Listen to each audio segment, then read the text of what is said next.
Hi guys, Alex Diaz here, CEO of Wondershare Financial. So guys, I imagine you've seen all the hoopla that's going on the internet regarding about loans becoming more expensive May 1st, especially for people with what you would call well-qualified borrowers. FICO score is 720 and up.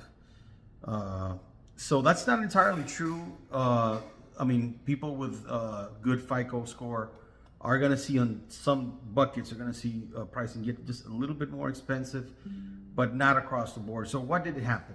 So the FHFA, the Federal Housing Finance Agency, which is the agency that oversees Fannie and Freddie, that buy up all the conventional loans, which is the majority of the loans done in the United States.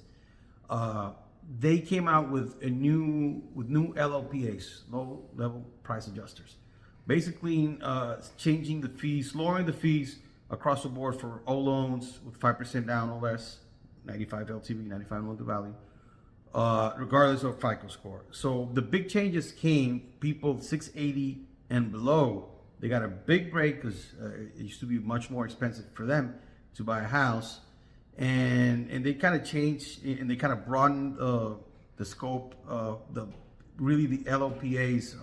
The price adjusters only got it up until 740 FICO. Now you see different buckets all the way up to 780, which wasn't there before.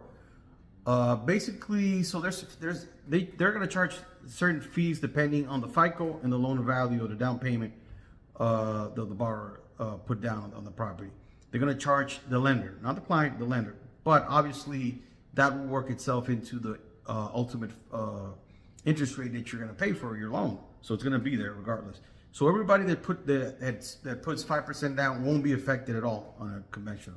Now, depending where your FICO is, if you're 720 and above, between 720 and 760, depending how much you put down, you will see it become just a little bit more expensive. Not a whole lot, just a little bit more expensive in that bucket. But once you clear the 80 loan to value or put more than 20% down, usually it doesn't really affect you that much. I mean, they removed some adjustments that were there for manufactured homes, it was a killer adjustment that was there. So they moved it out. So, I mean, it's hard to really go into detail and explain how this works because even for somebody that's been doing it as long as I have to really dig into it and look at it because a lot of changes have been made. But basically, nobody putting 5% down will be affected by these new changes. And another thing, nothing really will change come May 1st because if nobody told you before or you haven't heard before, these prices are live, and they have been live since probably February. Because, I mean, it becomes effective for loans purchased through the agencies starting May 1st. But remember, loans that are purchased in May were probably originated, early March, mid February. So it's not something that's going to change May 1st. You're not going to see interest rates on mortgages rise because of this. If they rise, it will be something else, not this. This is already built in, and these are the prices you've been getting for the last 2 months, really. So no big change. I know a lot of people they're kind of hyping it up a little bit, a way to get views, a way to get people to to comment or something.